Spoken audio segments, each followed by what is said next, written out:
Well, this is it, guys. I've got everything correlated now to the great cosmic year. If you've been watching my channel, you know that I've been mapping Venus conjunctions with the founding date. Also, just learning about how the founding fathers were watching the sky. And now I've learned some new information, actually by learning about the Kepler planet that they've actually said is true now, that this actually can hold life. And I just decided that I should maybe do some research on the name Kepler. And I had no idea of the work that Johannes Kepler was doing back in the 1500s. He was actually doing the mapping of Jupiter-Saturn conjunctions, and he called it Trigons, and he called it the Great Trigon mutation, where he would take three Trigons and map them out in three sections, and ended up creating this great mutation. So this great mutation ends up making the Star of David. Okay, so by the time the Saturn-Jupiter conjunctions go through the whole zodiac, it goes into all these different phases and it creates the Star of David, which kind of blew my mind because I had no idea that that was in the sky. And then we also have the Venus-Earth conjunctions that make the five-pointed pentagram star that the USA has on their flag. So we see that everything is correlating to the sky, and I'm super excited because I figured out the math of how the Uranus, Saturn, Jupiter conjunctions and the Venus conjunctions all correlate and create this divine number that ends up being part of the great cosmic year. Okay, so we're told about the cosmic year as it being like 12 cycles, around the zodiac, but there's a little key to it because it actually goes into 10 base 10 cycles, and that's how you find it. And so I can't believe that I figured this out. I never expected, if you'd said to me, one day you're going to learn how to, map out all the planets to the great cosmic year, I would have said, impossible. It's way too hard. I'd never be able to figure it out just with my little computer. But yeah, it just, bit by bit, it started to come. And I can't believe how the math correlates with the actual. So the whole esoteric knowledge of mystery school knowledge is that they knew this. This is what they were measuring. They were so obsessed with, planets back in the 1500s and stuff, and trying to measure the distance because they were trying to understand, I guess, how everything related within each other. There's a pattern because, they're always in conjunction at certain times of the year, but if you really understand the math, you understand precession, which is why it gets tricky because we lose time as the wheel goes around, because we lose 1 degree every 72 years. So that's why the math gets really funky. But with the computer, and you can actually see the actual, you can figure out the math. So I'm so excited to share this with you, and I hope I do it justice because it really is divine. It's amazing how math is really divinity. So every time I discover something, I share it with William Moon to see if he confirms it. And he did. He liked my tweet. I said, Kepler's Trigon equation all points to this year's winter solstice. It started in 244 BC. 2020 minus 244 equals 1776, the U.S. founding year. It creates the Star of David. We are in divine times. And of course, he liked it. So that was really exciting for me because I do believe this is the year. And I also tweeted to him the other day, winter solstice will be the Jupiter-Saturn conjunction time. He's always talking about the party at Christmas this year. So yeah, I was off. The 2024, the reason I thought it was that year because it has really important symbolism with the two eclipses that was going to happen in 2024. But this year has really a huge importance now that I understand the Uranus cycle and the importance of it always having to be in Taurus on originally on July 4th, and then that kind of shifting into May 5th, which is 5/5, with the sun being on the Pleiades, and then always having Venus there in conjunction with the sun. That is what it all codes to, and that is happening this year. But Taurus won't have Uranus quite in it. It will actually be short a little bit and be in Aries instead of being in Taurus. Like in 2024, it would have been in Taurus, but this year it's in Aries. But in essence, it's actually more important because of it being the corona, the crown. And they've called this, virus the corona. So they're kind of like symbolizing, like, yeah, it's the corona time. It's Uranus corona time. So, yeah, I really do believe everything's coded now to this year because of the virus, because of the comets coming in, and the conjunction of Saturn and Jupiter all being this year. It's very important. So just from checking out this planet, this is what got me down this whole discovery. So the Kepler planet, yeah, it can hold life. It is supposed to be, able, they're thinking, to be able to hold life at some point in time. It seems to be like a red dawn. Is the sun, so everything's like a red haze, and I know that is some in some mythos that we're going to this new planet where new world or the new Earth will have a red haze to it. I know that is in mythos, but I just was really amazed because when I started looking into this planet, I was like, I wonder where it is in the sky, right? And of course, they don't tell you where it is, but I figured it out because they had marked down the Ascension. And it's basically right beside Cygnus X1, which is in the Northern Cross, Cygnus constellation, which is basically, like I've been saying, the Ascension path. So the planet is in the Swan, is in the, this cross of Christ that's in the sky. And besides Cygnus X1, because a long time ago I did a video on that with Rush, all the lyrics from that song that Rush does. Seems to be very relevant, to the whole process of ascension. So, yeah, so that's really what got me into all this, and discovering Kepler's work is just mind-blowing. Now, Cygnus is in a lot of ancient texts. It's saying here that it was actually called Ornus, which is a little bit like Uranus. It was also pronounced Onius. So that has some significance there. It was the stream of heaven.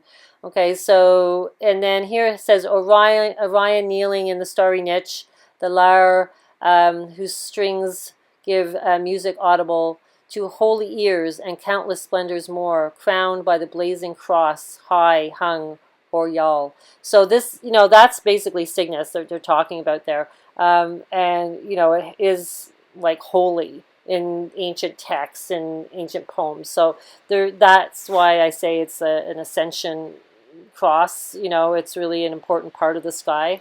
The sign of the cross and of Christ onto me, so you can see, we're not taught this now in modern times, but if you go back in the old texts, they're telling us, because that's how they communicated back then. They didn't have symbolism on the TV and all this stuff, so they did everything through words and poetry. Yeah, and so here it's saying that Cygnus is springing from the ground. Okay, so that is a clue of what time of year. And of course, the winter solstice, we see Cygnus springing from the ground. So that's why, there's hints that it's always about the winter solstice all through mythos.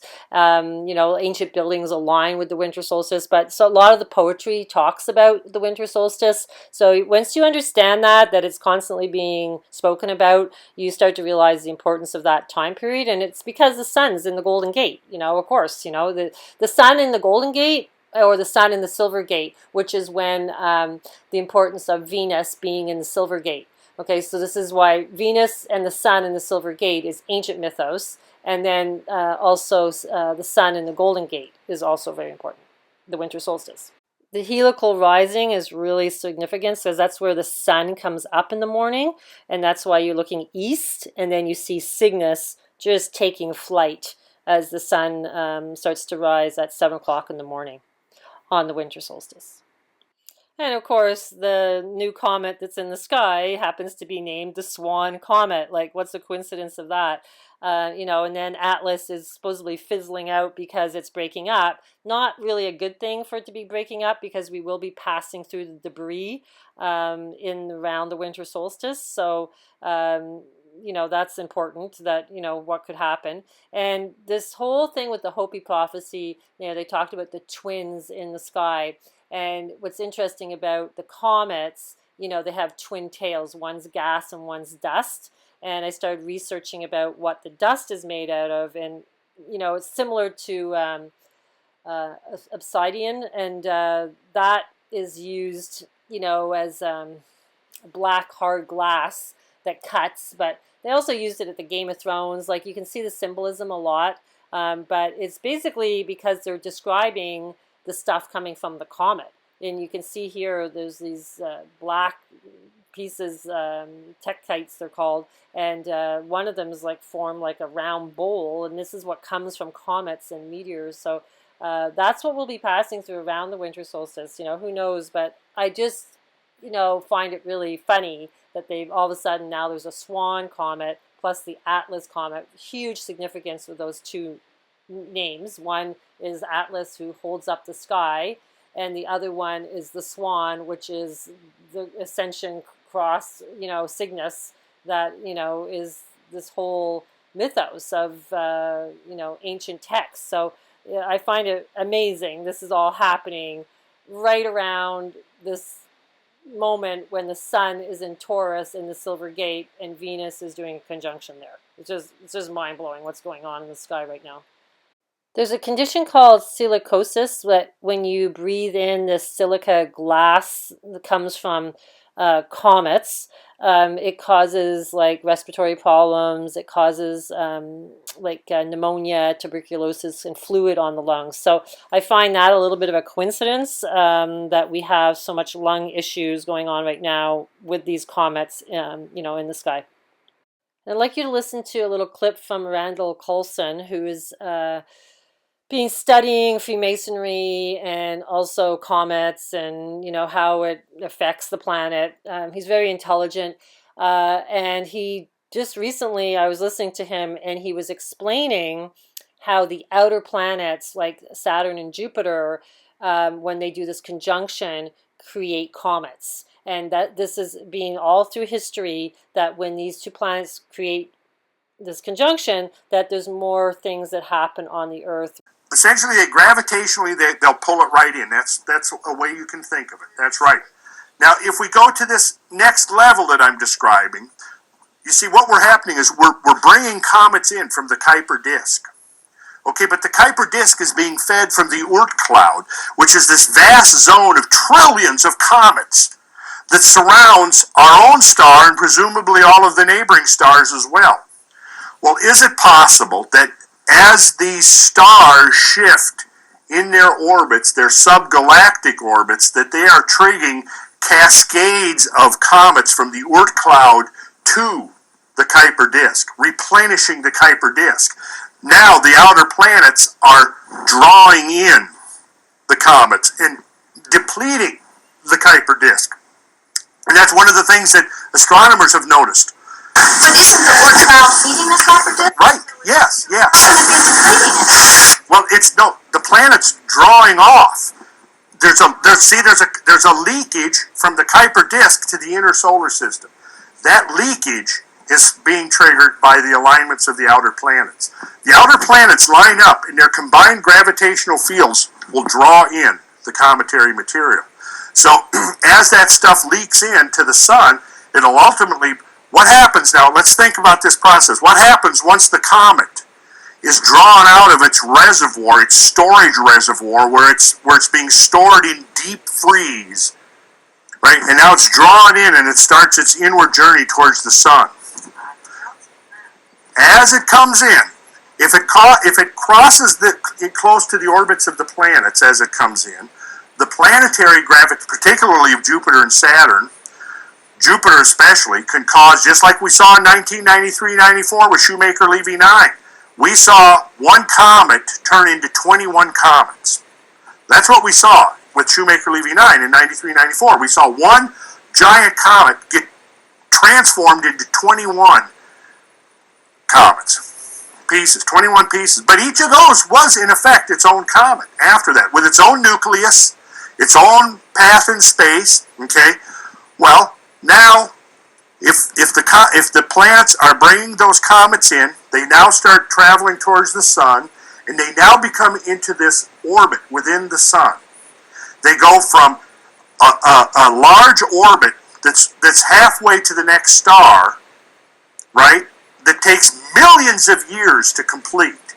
And now they're drawn in, and they come down, they spiral down, and they'll usually get locked in a resonance between the sun and Jupiter. And now they go through this dance between the sun and Jupiter. And as the geometry of their orbit evolves, they begin to break up, and they produce multiple comets and cometary fragments and meteor streams. And then those meteor streams can now spawn streams of dust. And there is, in fact, something called the zodiacal dust cloud that is probably a remnant of the Taurid meteor stream. Now, you've got all kinds of potential ways to alter conditions down here on the Earth. You can have the influx of one of the byproducts of a cometary disintegration actually may be asteroids, or bodies that are so almost indistinguishable from asteroids. There may be things that run the gamut of the range from dense iron objects all the way to middle-range stony objects, all the way to snowball dense of objects. And then, yes, and then you could have the dust, the streams of dust. Now, you might have the Earth encounter a stream of cosmic dust. There's never really an actual impact, but that cosmic dust could have profound consequences on the biosphere. I've heard other sky watchers talk about these two comets, and there doesn't seem to be a huge risk for, big meteorites and stuff, but the dust does, concern me and interest me, especially with all the respiratory problems. So it's just something I just wanted to add in there and have a bit of a professional opinion about that. So did you catch that? Jupiter and Saturn. Okay, and now this is what Kepler was so obsessed about, his work. So I just want to go through a little bit of history about him, and that he was an astrologer and an astronomer.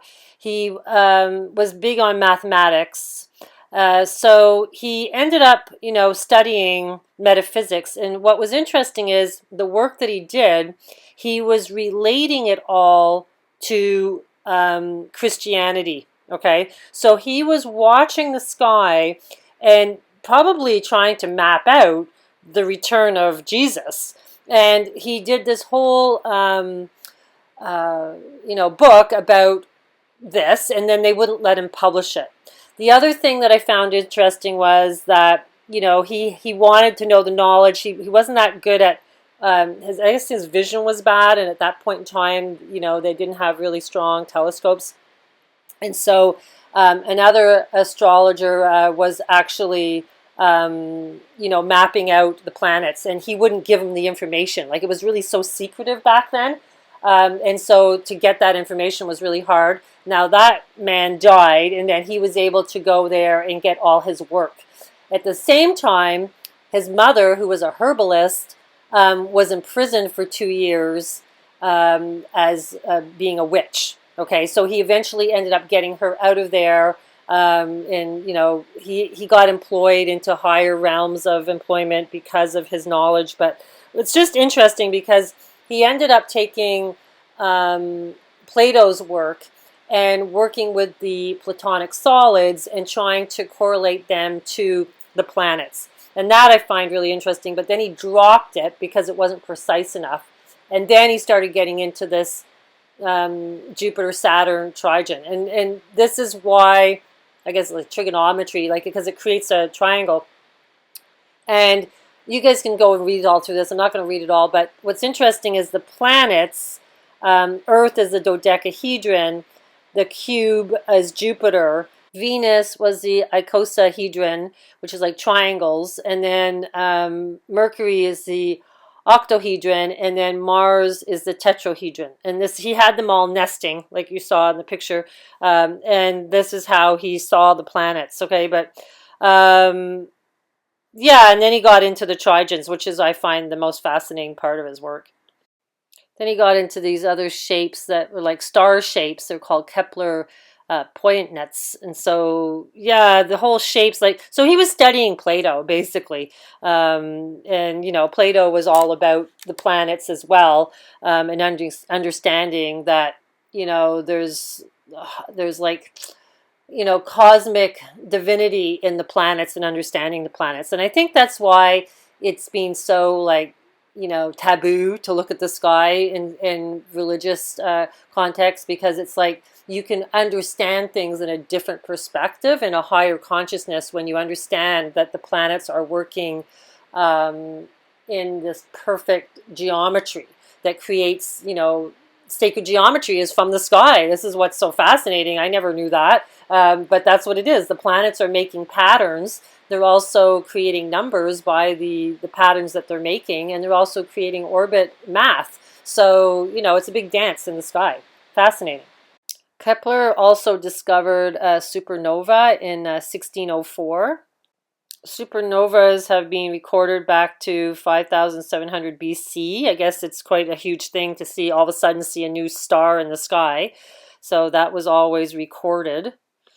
And he was also recording like frequencies and solar activities, you know, which we were hearing Randall Carlson talk about. So it's all interrelated. So when the outer planets are in conjunction, you're going to be getting more pulls for comets. I guess there's more CMEs coming off the sun. So we're in that year right now. So this is, I think, why we have all these comets starting to show up. So the fiery trigon was actually starting in Pisces to Scorpio, Leo.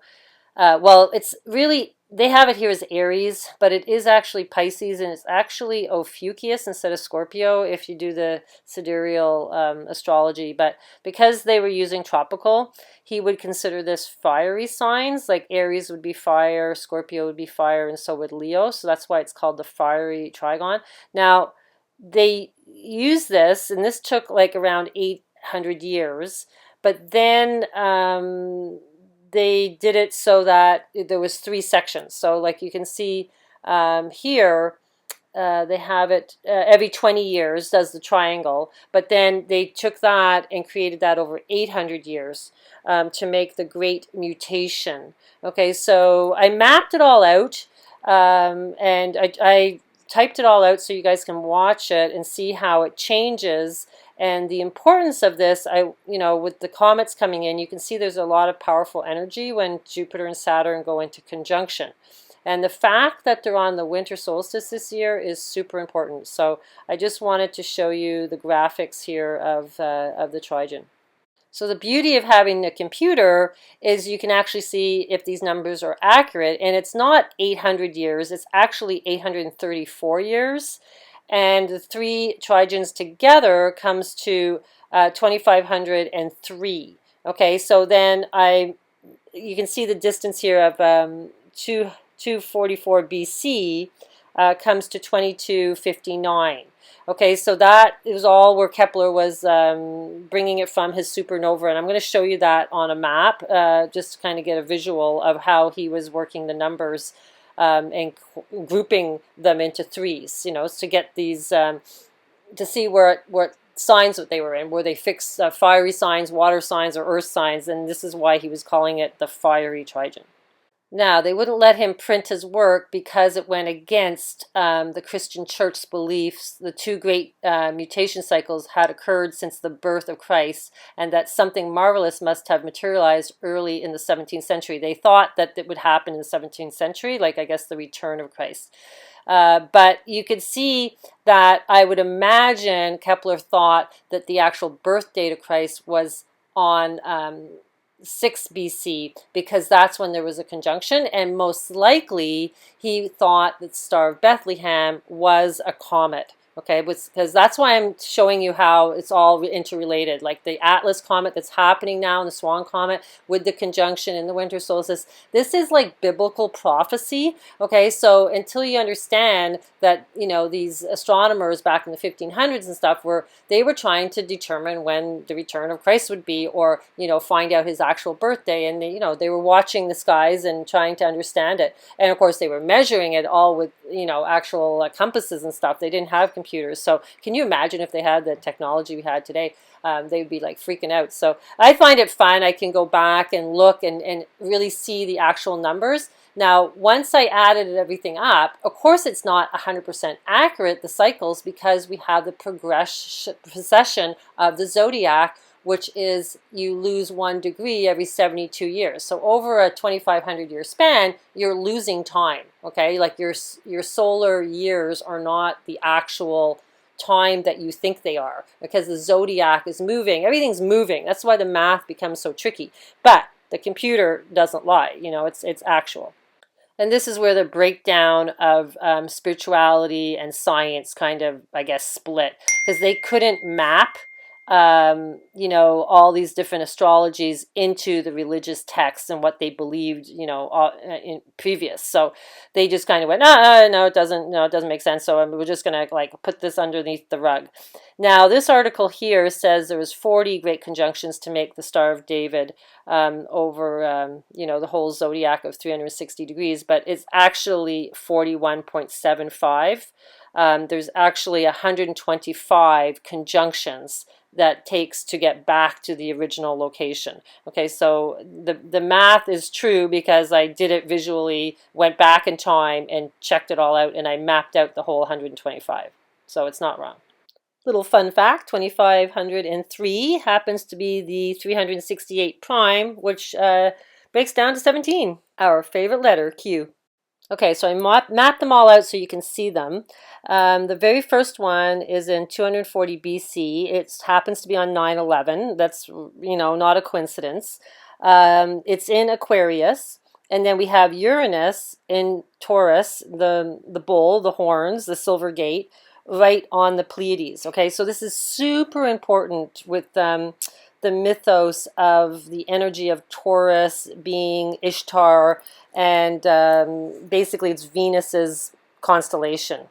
Okay, so this, you know, we have the Venus and Earth and Sun conjunctions make the 5-pointed star. It's all a ritual with all the planets, but these conjunctions of Saturn and Jupiter are important because they create the triangle, right? And then that turns into the Star of David. So Kepler had the supernova that was in Ophiuchus, which the next one, 20 years later, was on July 4th. Okay, so that was on the Cancer beehive. Venus, Uranus is in the Lion's Gate. Okay, so there we have the real ritual that would kind of mirror the birth of Christ, okay, because the beehive cluster is the manger, and it also has a relationship with the Hyades, which is in the Y of the horns, and also it has a relationship with the Pleiades. That's why it's so important. Now, his fiery Trigon were all the ones in red. You can see water, fire, fire, water, fire, fire.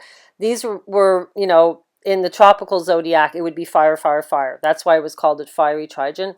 And then you can see other things are happening at the same time. We have a Venus-Sun conjunction in 1762.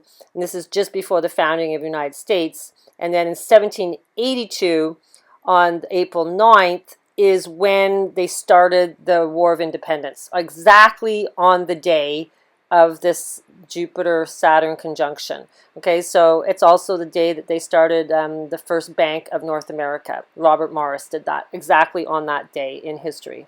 So you can see how they're all mapping out, and then they eventually change out of the water, fire, fire, and it starts to shift into fire, fire, earth, and there's kind of like a, you know, a kind of a shifting going on.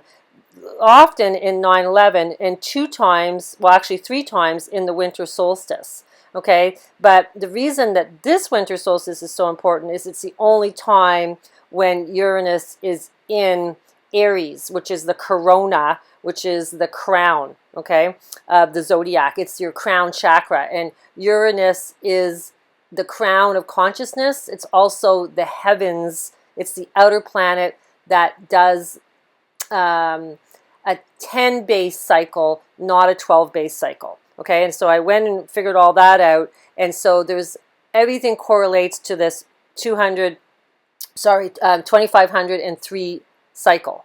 Uranus has a pattern when it goes all the way around, and anyhow, it all correlates to this Jupiter-Saturn conjunctions, Venus conjunctions, and also the Uranus cycle. So I just wanted to show you this, and I kind of divide them up into three so you could see the trigens here.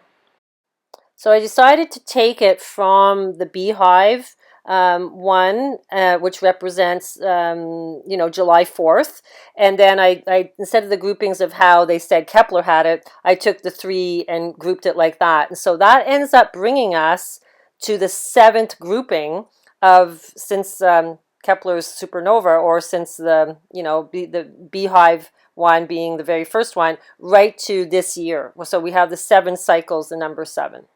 Now, what's crazy is if you take this year and you take the 244, which is the 244 BC date, and you minus it off of this year, it brings you to the year of the founding of the United States. So we also, I'd mentioned this before, that if you take the Venus transit in 1639, and right to the day, it was on July 4th, and you take 1639 months forward, it brings you to July 4th, 1776. So they coded it forward and they coded it backwards, okay? And that's why July 4th is so important, because it's the beginning of this whole period of, of bringing it to this date, okay? So what else do we have here? We have 1/3 of the Great Mutation is 867.33. That's the Great Mutation that brings us to the Uranus. It's not the 2503 number, it comes to 2602. So it ends up being 100 years off, and that is because of the precession of the zodiac, okay? So we lose 100 years. It's weird. It's like when I mapped out all the Venus conjunctions, they ended up, being all perfect, but it was off 22 years. It's like we're missing time because the zodiac is turning. It's hard to explain. It's hard to get your head around, but it's like we lose time through every year because of the precession of losing 1 degree. The sun doesn't end up back to where it is. It's just always a little bit behind. So that's why we lose time over a long period of time. So to get all these trigens to correlate, it ends up going with Uranus. So it's an 867.33 divides by 83.63, which is a Uranus orbit, and it brings us to 10 cycles, 10.37 cycles. And you times that by 3, it comes to 3111. So we get the 3111, which is 333. Now, what's crazy about that is that ends up bringing the code to the 369. 369, if you times 3 by 37, you get 111, times 3 by 37 times 6, you get 222, and you get 37 times 9 gets 333. So that ends up working in with Uranus, because Uranus synodic orbit is 369. And what's crazy is, I'll show you something later, it correlates with Venus's orbits. There's a divine mathematical equation there, and I do believe that Tesla saying the key to the universe is 369 is because of Uranus, okay? Because Uranus's cycle is the key to all these other cycles of conjunctions matching Uranus's cycle. And Uranus being in Aries, between Taurus and Aries, and being always in that location, and this year it being in Aries, not quite meeting Taurus, it's super important. It's the symbolism of that is going back to ancient Egyptian culture, with always having the sun in the horns of the Egyptian goddesses, and also Hathor, the bull, always having the sun between his head. It's all relating to yes, Venus and the Sun being in Taurus, but it's also relating to Uranus being in Aries and close to Taurus by the Pleiades. Okay, there's a whole cycle. It takes a whole cycle of the zodiac for Uranus to get back to that place again.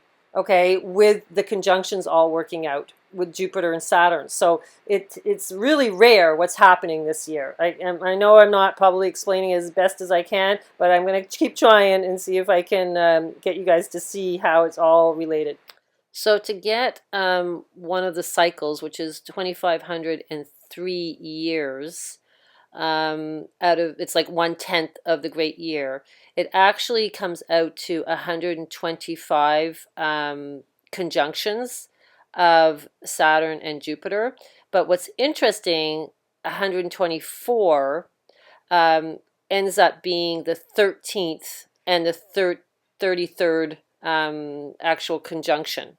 So it's like the 13th Trigon and the 33rd conjunction, which ends up being the equation of the 24th triangular number. That is actually related to that in math. So that is like very, very sacred, that all that math works out with the actual orbits and the actual trigons. It's divine. So here's the alchemic symbols, and if you notice, the earth and the water symbols are an upside down triangle. And if you look at the zodiac here, the conjunctions of Saturn, Jupiter, always go in this triangle that's upside down. On this graph here, I'm showing you the locations of where it is. Okay, so from the year 2000 on, you'll notice that every single constellation that the conjunctions are in are all Earth, Earth, Earth, Earth, Earth, Earth, Earth, all the way down, you know, for quite many years here. The last one being 2199, and then it ends up going into an air sign, which is Libra. Okay, but that's super important because he was mapping all the fiery trigons, but the actual with the sidereal zodiac is the more important, which is all the earth signs. You know, earth meaning heart. If you take the H and you put it in front, it means heart, and it's the open heart that is going to create ascension into higher consciousness on this planet, and we're going into that total earth trigon of the Saturn-Jupiter conjunctions. Okay, so you see Capricorn is at the top. We have a Taurus on the left and Virgo on the right. These are all Earths because it says it in green there, Earth, Earth, Earth. The 10th house, the 6th house, and the second house ends up being the number 18 if you add them all together. And then we want to see it in how it normally is with the 4 signs, which ends up being the cross of the cosmic year. Now that would be Leo, Taurus, Scorpio, and Aquarius, and we can see that in the biblical text. We have Leo, Taurus at the bottom, Aquarius is the angel, and then the bird is the eagle, which it originally was, but then they changed it to a scorpion. Now that is upside down compared to this. So really, it would be up the other way, or they have Jesus in it upside down. And there's a theory I have why they have it like that. They basically have Jesus upside down because we're upside down. The real tree of life is the vagus nerve, the root ball is our brain, and we are the tree of life. There's no other tree of life except to activate yourself. So they have the zodiac in the biblical picture with Jesus being on the bottom of the upside down in the pyramid. You know, they have it upside down compared to what it really is, being an earth sign. Okay, so basically every July 4th, back in these ancient times, Uranus was in the Taurus, the Pleiades, on July 4th. So the heaven was with the Pleiades, which is basically, the Pleiades would be, in some cultures, would be called the flock. Okay, so in 244 BC on 9/11, Saturn and Jupiter were in Aquarius, and Taurus was in the Pleiades. So we do 12 cycles later, which is every 20 years. there's another conjunction. We do 12 cycles of those. It brings us to 6 BC, which is July 4th. Now, the Saturn conjunction is on July 4th in Pisces, and Uranus is in Pisces. So we got the fish, we got the July 4th, and I'm presuming that Kepler thought this was Jesus's birthday. And because most likely there was a Star of Bethlehem, because there was most likely a comet. So that's my kind of understanding of his reasoning why he wanted to, bring all this astrology to the Bible. He had it all mapped out. So then 20 years later, on 14 AD, on November 22nd, it's in the Golden Gate, the conjunction.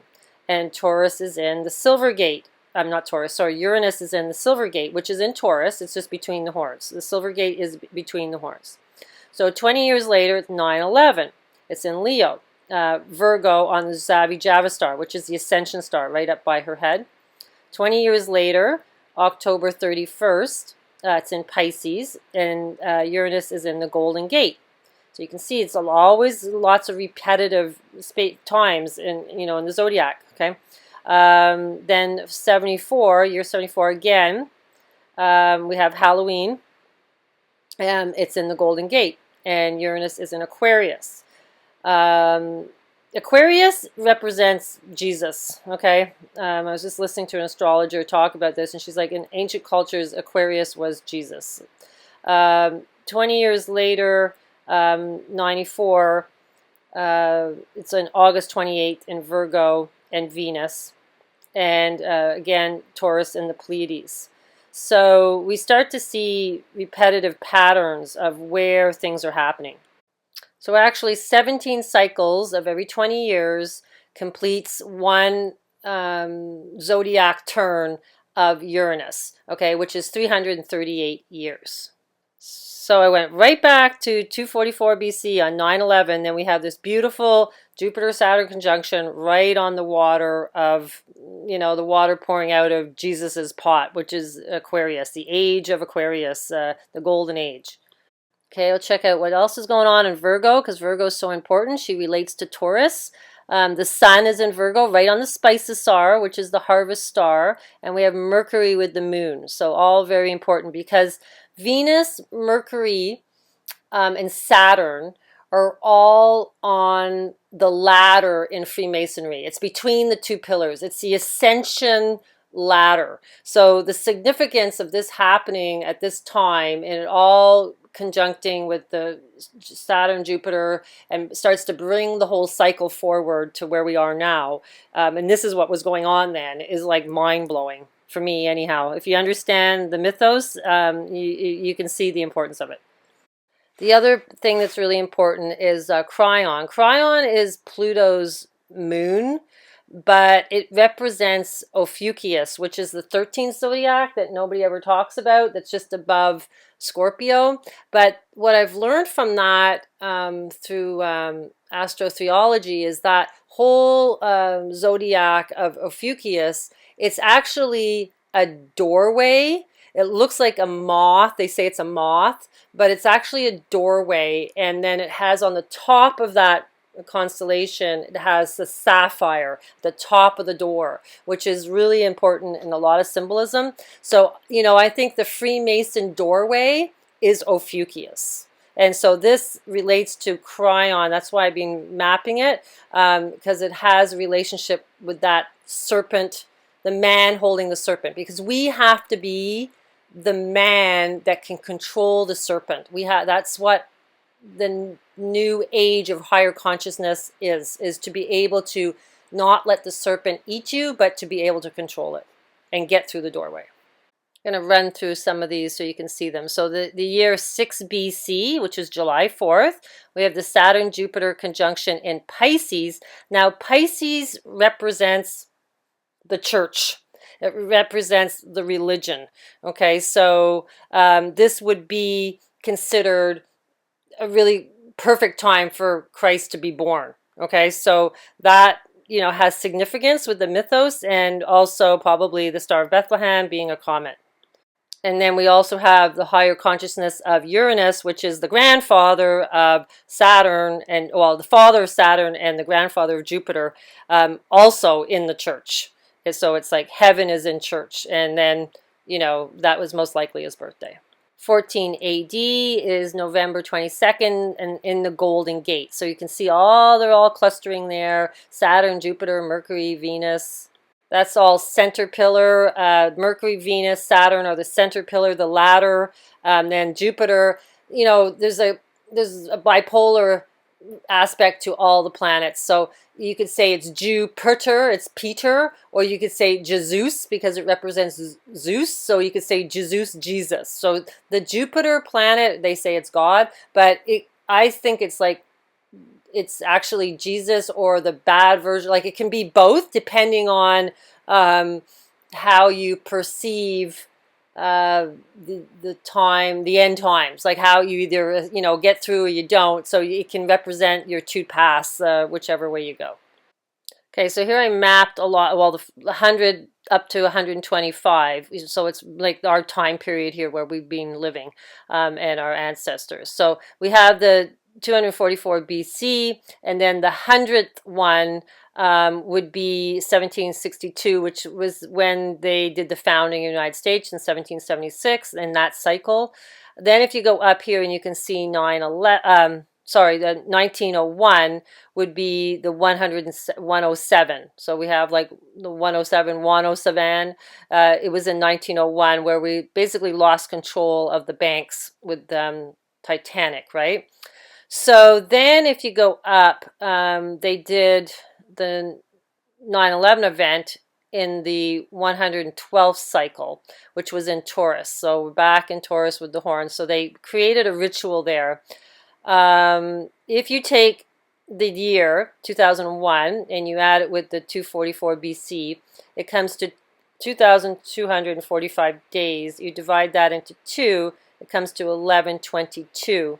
And that's when they ended the World War I. Okay, World War I was ended 11/11/11. So you can see they've done a ritual with World War I into 9/11. Okay, if you take 2245 and you times 22 by 45, it comes to 990, which is 9/11, 99. Okay, so you can see how the math, they've kind of used the math to, create a ritual. Then we have this year's date, and if you take the 244 BC and you add it, you get 2,264 years divided by 2 comes to 1132. Now 1132 mirrors the 9/11 event, which was 1112, and the year we're in now, which is 1113. So sorry, 112 and 113 represents the 132. Okay, so you see how all the math becomes like synced. Like that's why I'm saying it's like divine. The math is divine because it's like, what are the chances that the cycles line up with the dates and then they correlate with events? So it's like, that's why when you kind of go, wow, this is crazy, but it is divine. Okay, now Earth Day, April 22nd, which is the 113th day of the year. No coincidence. So the cycles of Uranus come to 2,602, mapping with Jupiter-Saturn conjunctions. So there's that number, but it's really weird because all the divisors add up to 3906. So we're back to the 3906, and we also have a 1303. So it's very repetitive. So Tesla said the key to the universe is 369, and Uranus sidereal orbit is 369, and the math keeps coming back to 369. It's like, it's the key to the universe. So there's cycles within cycles, but when I really took everything apart, the only time that it all syncs up is when you take the whole great year and you figure out how Uranus works within that year. Like you have to go right to the outer, cycle, which is Uranus, and then work your way in with the conjunctions. Okay, so if you take the whole cosmic year, which is 360 degrees times 72, comes to 25,920 years. That's the full zodiac, okay, going through all the time, which is each zodiac is 2,160 years. That's when you divide it up into 12, okay? And then you divide the orbit of Uranus, which is 8363, it comes to 25 cycles and 82, okay? So that's in the zodiac. Now, if you take 2582 and you times it by 12, you get 309.8 cycles of Uranus to go around the whole zodiac once out of that 25,920 years, okay? So that's, well, it takes 309 times, okay? So basically, that's when you divide it by 12. Then I took it and went, okay, but let's see how it works out, because we need to work it out with the Jupiter-Saturn conjunctions. And then when I divided it by, I took 10 approximate great mutation cycles, which are 2503 years. That's the real great mutation. When I started to map things out, I realized that was the number, okay, that everything started to sync up. So if you do that and you divide it, you get to 10.35 great mutation cycles. It's almost 10, okay, and then you divide that by Uranus's cycles, you get 29.92 cycles for one mutation. Okay, so then if you take 29.92 and you times it by 10.3, you get 308. So it almost syncs up. Like we're out by 107. Okay, so no coincidence. It's out by 107, or it's out by 17Q by the two systems. I don't think that's a coincidence. Okay, this is divine math. Okay, Jupiter and Saturn, 20-year cycles. There's 125 of them in this 2,503-year cycle. So 1/10 of a great year. Okay, there's 125 of them. Venus in the Silver Gate in Taurus happens every 32 years. It's like it happens more than that, but it happens to be in Taurus in the Silver Gate every 32 years. And this is where things get really weird. If you take the synodic cycle of Uranus, which is 369, and then you take the actual orbits that goes around to make the whole great year is 309, and you divide it by 963 backwards, you get the exact cycles of Uranus being in Taurus, okay, with the sun, okay? So every time the sun's in Taurus, it takes 32, conjunctions of Venus, every 32 of them. Every once in a while, you have to make an adjustment for the precession, off by a year. But on average, 32 years, you're going to get Venus with the sun in Taurus, which is what's happening this year, like next month, okay? So this is why it's like, so mind-blowing for me. And then if you take 963 and you divide it by 309, which are the orbits of Uranus, you get 311, which is 33. So it's all divine to the orbits. You get the number 32 and number 33, the Freemason numbers. It's because of these orbits, okay? They're mapping it because it lines up to an event, okay? And what I'm saying is Venus being in Taurus with the sun, with the comets, with the Jupiter-Saturn conjunction on a winter solstice, with Uranus in Taurus, which is the crown chakra, is divine. That's what's happening right now, and that's why we're in a lockdown. And it's just like, I just want to share this with you guys and understand the importance of it, okay? The precession difference of when you map out all these Venus conjunctions, they all map out. You get the 78 of them, but you lose 22 years somehow, okay, which is 1111. It's the precession, okay? So we're off by 22 years, and that's why this year is the right year, but it should be further ahead, but it's not, because it's not mapping, with Uranus, okay, being on this crown chakra, because it's always mapping out with it being on Taurus. But we're short a little bit. We're just short a little teeny bit. So it's basically in the crown, which is even more significant because the crown, the ram, is what kicks your butt, okay? And God's coming back to kick your butt, And so that's the significance of the corona constellation.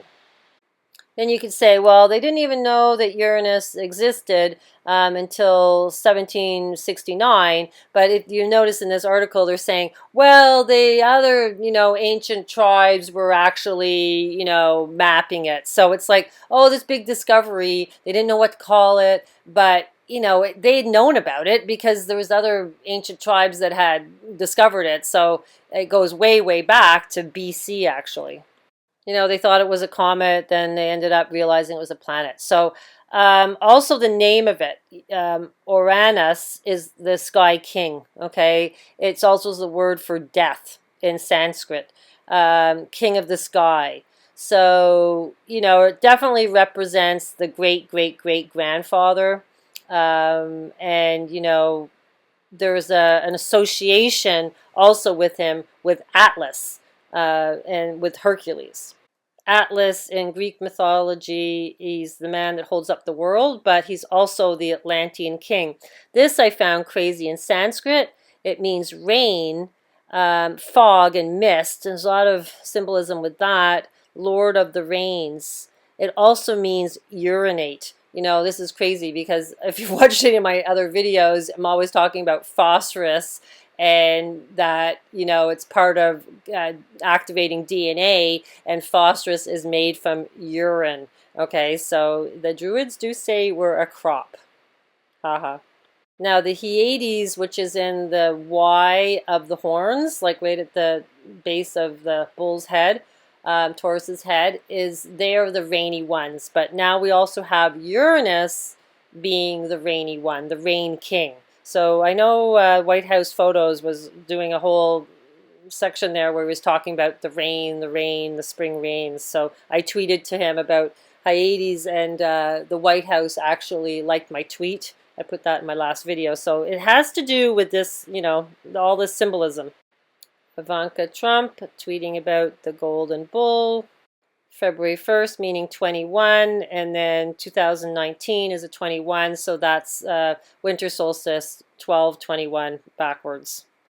Okay, so in here I've mapped it all out right up to, 2020 and then further on, but you'll see that the cycle of 2020 with Uranus comes to 7.7. Okay, so here you can see all of them here. We have Venus and Sun in Aquarius on 432. So that's an important one because we have Venus there. I did map that forward. It all comes to 2503. Every time you want everything to repeat itself, it comes to 2503. But just this kind of shows you exactly, it's always Uranus, Uranus, Uranus. It's always in Taurus, Silvergate, Cyrilgate. It's always there. And then it jumps into Aries in the crown for this year because it's not quite goes into the Taurus constellation. It's very close, but not quite. It's just missing a little bit. But then you can see it goes totally out. It's in Gemini. It's like gone. It's nowhere near there afterwards. So this is why it's so important, this section of time. Okay, what else do I have here? Oh yeah, Jesus' birthday 3 days after, which correlates with the Bible, after the winter solstice. The 113th Saturn-Jupiter conjunction. That's what we're in this year. So 113. Yeah, so that's pretty much it. So I just wanted to show you guys that. Okay, so every 4 cycles of Uranus, so we got the year 94, and that's what's going on. We have Jupiter on the Sun, Saturn, Mercury. Uranus is in Taurus, you see, there it is. And then let's go to the next one. It's year 432. There it is again. We have Saturn, Jupiter conjunction in Capricorn, or we have Enki in Virgo. Then we have also Uranus in Jupiter and Taurus again. So we can see it keeps repeating. Okay, so the next one would be the year 770. There's Jupiter and Saturn in the Lion's Gate. They're not quite on top of each other. Sometimes they don't get there. And then you can see the Y. This is what I wanted to show you. The importance of the Y family. Right at the base of the Y is Cryon on this date, and that's where the Hyades are. Pleiades are right beside them, the half-sisters of Atlas's children. Uranus is right at the tip of the horns. This is where Trump is born, right on Kepler's Crab Nebula, the supernova. And then we have Mercury down here in Aries. Next year is 1107. Saturn, Jupiter is basically where they are this year, back of Sagittarius. And we have Enki and the moon in Sagittarius almost in the Golden Gate. And Virgo, heavy, with Mars and Mercury and the Sun. And yeah, Cryon down at the bottom there. Okay, the next one is 1443 on July 29th, Taurus and Gemini. So here we have the Sun in the Silver Gate, Mercury, we have Ceres and Enki right in the Spica on Virgo, and we have Cryon down here by the big doorway. Do you see the doorway of Ophiuchus? It's on the side there. That's the Cryon's right at the bottom of that, going into the doorway. So that's constellation. Cryon's constellation is Ophiuchus. Looks like a moth. And then here we have Jupiter, Uranus, Sun, and Venus all at the top of the Silver Gate of the Horns, which is kind of like at the hammer of God. And now we're at the first day of the War of Independence, 1782. It's in Sagittarius. And then Uranus again in Taurus. So there's the conjunction in the Golden Gate, really super important. We have Cryon, Mars in Taurus. We have Ceres on the head of Cygnus or Aries constellation, right at the bottom there. Uranus is right at the Silver Gate. Venus, Mercury, the moon, Enki, all on the right-hand fish, which is like the church, the new church, the New Testament, not the Old Testament, which is the other fish. And then we have the sun right in the middle. So really heavily coded for the first day of the War of Independence. Oh, I misquoted it. It was January 7th was the first day of the bank, but for sure the War of Independence was April 9th. Purple hearts given out. Yeah, it was a big year. And now we're at the next one, which is now. And so we see the cluster, this winter solstice. It's a huge cluster up close. I couldn't get it here because, see, Jupiter, you can't even see Saturn. It's so on top of it. So it's really a really unique conjunction where they're really jammed together. And that conjunction is actually in Capricorn. And the significance of that is Capricorn belongs to Enki. In Sumerian texts, the Enki is one of the brothers. He's the mischievous one. He kind of relates to Thoth in Egyptian mythology, but he's the one that actually wants humanity to ascend. His brother Enlil is more the negative path towards AI. And that's my understanding of it from the research I've done.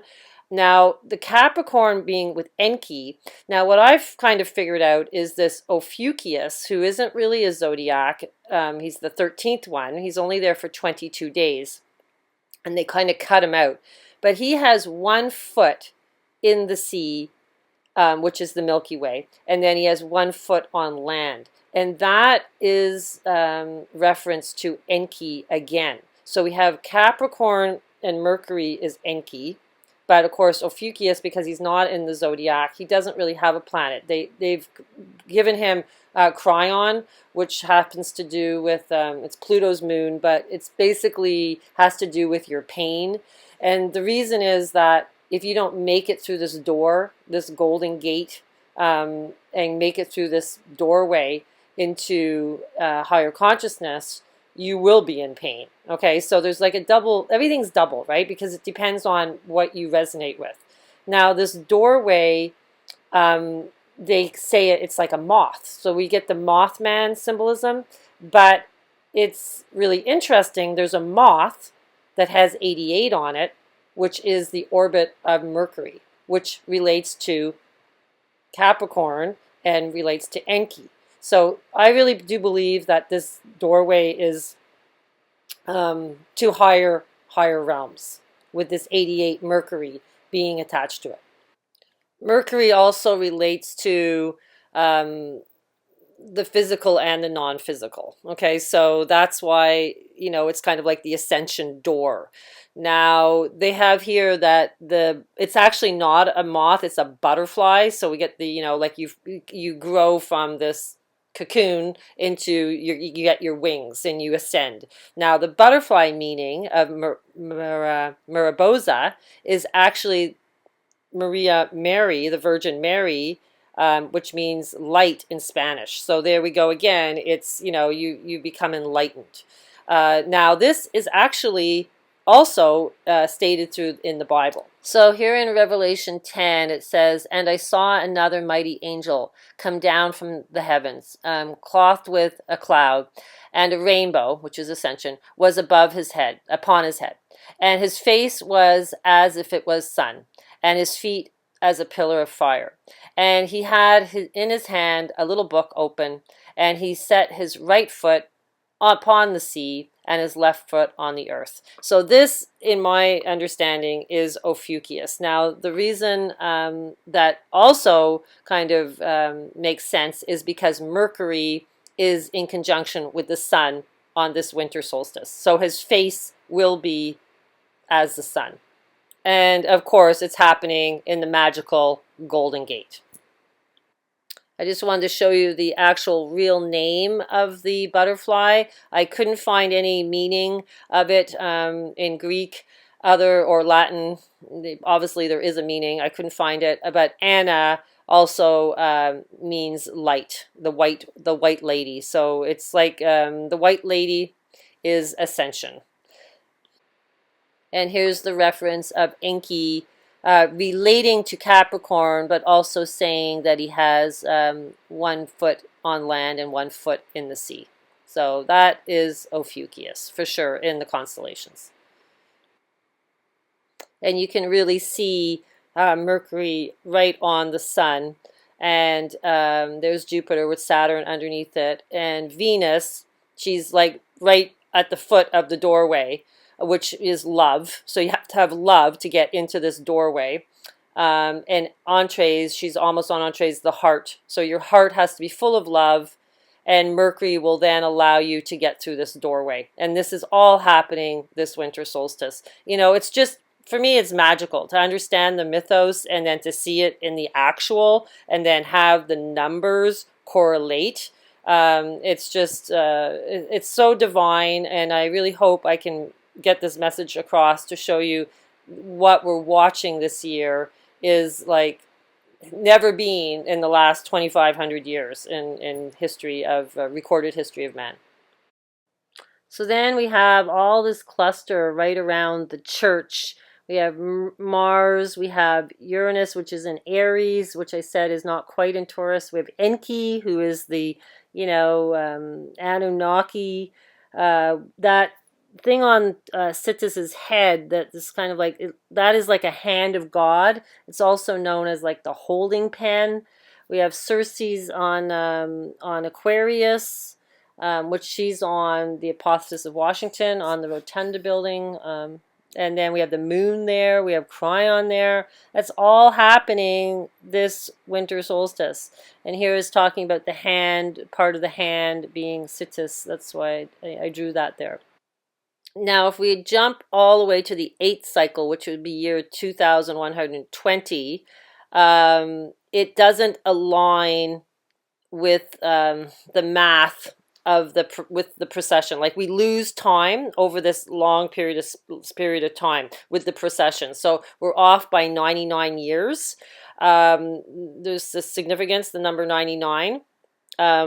And this is where the planets will be in that time. And you can see that they're not quite as heavily coded as this year. Now, if you take the number and you go backwards 338 years, which is this one cycle, it brings you to this date. So it's like they've had to squish time. And we get down to 99 years, actually. It's not 100, it's 99. So there's a reference there because Venus conjunctions are off by 22 years. So if you take 9, and then you take 2, we get 9/11. So it's like you can see that it's all mirroring, what's happening in the sky, in the numbers in the sky. So that is divine as well. They create, well, they shouldn't have created that on 9/11. Obviously, it was horrific, but they did it because it's divine numbers, and they wanted to put negative energy on those divine numbers. That's why they did it.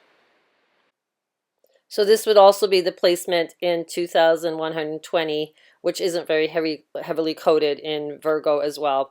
So it is off the 99 years. So it's just that it doesn't line up with Uranus if we do it at this date. Okay, Uranus doesn't end up being in the magical spot of the corona, the crown of Aries.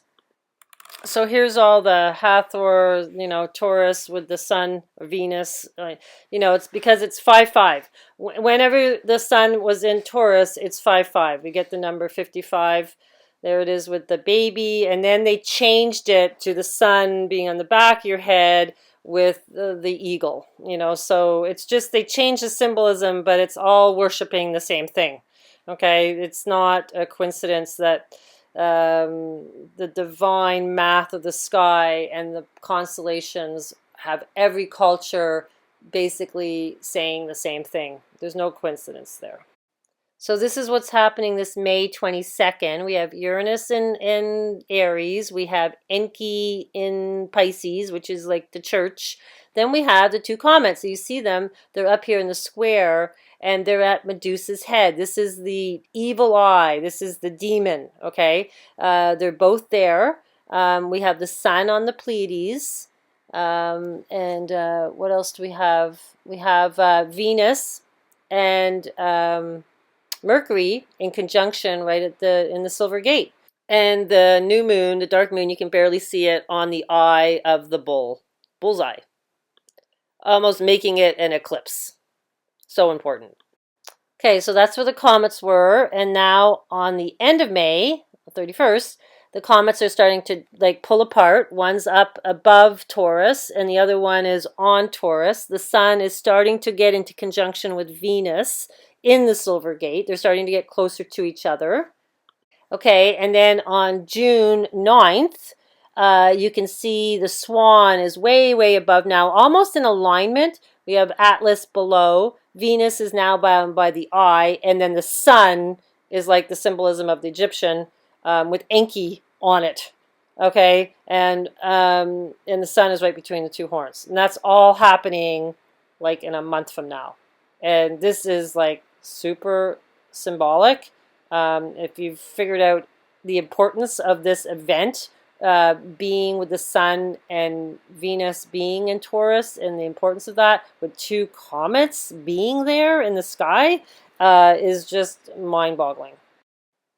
And no coincidence, it's on the actual day 6/9, which is really Cancer's symbol, is 69, is Cancer, which is always on the peak of the Freemason archway, is always Cancer, the number 69, because it's it mirrors itself. It's also the beehive cluster that relates to Taurus, and the Hyades in the Y of Taurus in the Silver Gate. So there's that's where Kepler would have thought that Jesus was born, when it was on the July 4th date in Cancer. So there's all a relationship. This is why it gets kind of confusing, because there's it mirrors itself, but the fact that it's there on June 9th is wow. It's just, it's the number 69. It's the number 369 again. It's all coded. So 369. It's the key to the universe. Now, the other thing that just knocks it out of the park is that we have a first quarter moon on the winter solstice as well. First quarter moon is relevant because it's new birth. Okay, so it means birth. So we had the things growing. Okay, so the new moon was on the 14th, and then it comes into the first quarter. So the new moon being dark, you can't see it, and then the little crescent comes and you start to see light. So it's the dark to the light. is happening on the winter solstice, and then the winter solstice represents dark to light because the days start to get longer. Okay, so we've got the sun saying dark to light, and then we have the moon saying dark to light, and we have a Saturn-Jupiter conjunction all on the same day, 3 days before Christmas. You know, it's what's the chances?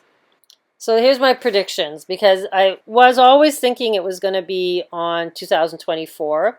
So if you look at it, we had Uranus in Taurus. That's why I thought it was going to be in 2024. And then we also had the 2 eclipses, you know, the USA eclipse 2017 and the one in 2024. I thought that was the relevance. You know, it could still be, but it's looking more like this year with everything that's going on and the comments and everything. So then we didn't have a Jupiter-Saturn conjunction in 2024. That's what makes me change my mind. And then the Venus and the Sun is on June 15th conjunction. The other option would be the 2120 date, which would, you know, I just don't think it's going to happen then, basically because we don't have, well, yeah, actually we do. We do have a Jupiter-Saturn conjunction in the Silver Gate, which is relevant. It's super relevant and important. But Uranus is in Gemini. And the God, or the King of Heaven, being in the Twins is not as relevant as it being in the Crown. And, you know, we have the coronavirus called the Corona, which is the Crown. We have in the Jupiter-Saturn in the Golden Gate. We also have May 22nd, the Venus-Sun conjunction. May 5th is really important because it's in Taurus. And that's really, really important because it's on the Pleiades. So it's weighing more to this year than these other 2 dates. So that was I just wanted to kind of go over that because, you know, I had been saying 2024, and the reasoning was I didn't understand the importance of the Saturn-Jupiter Trigon that Kepler had put together. I had no clue about that at the time. And everything was pointing with Uranus, you know, being in Taurus. I knew the founding fathers were really obsessed with figuring out the date of the United States with, you know, Taurus and Venus conjunctions because of the pentagram star. But that was just a big, huge piece of the puzzle that I didn't have, was this Jupiter-Saturn conjunctions. Like I've said before, I always believed this was about our DNA, and it's even in the coronavirus aid relief. They have the DNA strand there. So DNA for our memory to come back, you know, of who we really are, what our purpose is. DNA to activate us into this higher consciousness. So they're telling us with this corona crown virus, you know, is it as big as what we are being told? My odds against are like, no. I think it's more of a symbolism of copying or working with the Bible and the plague, you know, because they are following the book of Revelations to a T pretty much. But the thing that most people don't understand, because they don't have the background of occult or mystery school knowledge, occult meaning hidden, not satanic, is that you don't understand how the Bible is relating to the sky. Okay, it's all the constellations are in the book of Revelations. You know, maybe I should go through that one day and explain it all, but it's all there. Your chakras, everything, it's all in the Bible. It's just not talked about because they don't want you to know this stuff, because if you know this stuff, then you can find your way to freedom. Okay, and it's true freedom. So just, you know, stay calm, stay super, you know, peaceful within yourself. I think, you know, personally, if we get out of the lockdown, we'll be back in it for winter solstice. I just can't see them having us, you know, living normal lives with all this event happening. They want us, you know, kind of, decompressing, trying to find peace. Or if you're, you know, really clinging to fear, you're going to get more anxious. It's just separating the two realities more and more, the more they keep us in confinement. So I think there's a reasoning for it. I hope you could see the divinity of these numbers and how they all correspond to each other, the orbits, and how it's one big family creating a story in the sky.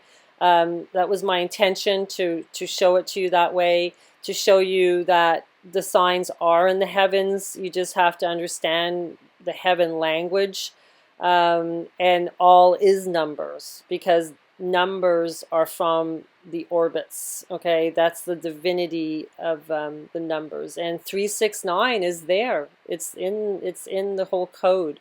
So it's just amazing to have that all open up, and see it from that point of view. And I had this lovely gift with one of the Anons. Avel sent me this. It really warmed my heart, and I wanted to put it in here. And I feel blessed that, people are actually, taking this information in and starting to see that it is prophecy. It really is. And these are really exciting times, and I hope you guys can see the glory in it all, okay? And just understanding that we're in such divine times. And I had, William Moon respond to that tweet, saying that we are in divine times, and I truly do believe we are. So with this video, I just want to announce that I will have my website up and going and have the link at the bottom in the description. I will be offering Sidereal astrology, and also your first and second Saturn returns, which basically show you your purpose of your life mission, and also your second Saturn return telling you if you will have achieved your life mission, and if that is giving you a sense of what you need to work on, and what your struggles will be, and what you're supposed to be working towards, and whether you've been rewarded or not for it. So if something's a little bit off, you can go, oh, I need to work on it more, because this is really what Saturn is telling me. Saturn is the ruling planet. It's not bipolar. It only has one sense. It's basically the ruler. It's the planet of time, and it's on the middle pillar with Venus and Mercury. And Venus and Mercury always dance around the sun. They're always with the sun, and they're always doing leapfrogs with the sun. And Venus is love. Okay, so Mercury is communication. So you need to kind of know where these planets are, so that you can kind of understand what your mission is in life, what your purpose is. So sometimes we don't really know, right? We have feelings, and what you were born to do and what you were born to achieve is all through your natal chart, and also your Saturn returns. So I'm offering that on my website. I'm also offering Ascension guidance to help you understand what to prepare for in the next few months, like physically what you should be doing for your body, what you should be doing for your brain. It helped get your two sides of your hemisphere of your brain balanced, and also breathing exercises, just different things to help out, to give you a purpose and something to work towards, just instead of getting stuck into all the chaos, because there's so much chaos going on. You just have to disconnect from it and just start working on your own inner journey. This is what this time is about. This is why we're in lockdown, for spiritual awareness. This is not about being mad because you're locked in, or it's just about accepting it, understanding there's a greater purpose to all this, and try to embrace it, to be prepared for this divine time that seems to be all the signs are there. If it doesn't happen, well, we'll just be healthier. But in the meantime, I'm going to set up my website to help everybody and try to find their purpose in these times, and hopefully give some guidance through the chart reading. And that link will be below. So I hope you find this information useful, and I know for me it's just such an amazing feeling that I can share this with you guys, and I hope I did it justice. And as things keep coming to me, I will keep sharing. Okay, take care. Don't forget to hit the like button and subscribe so more people can have exposure to this information. Thanks.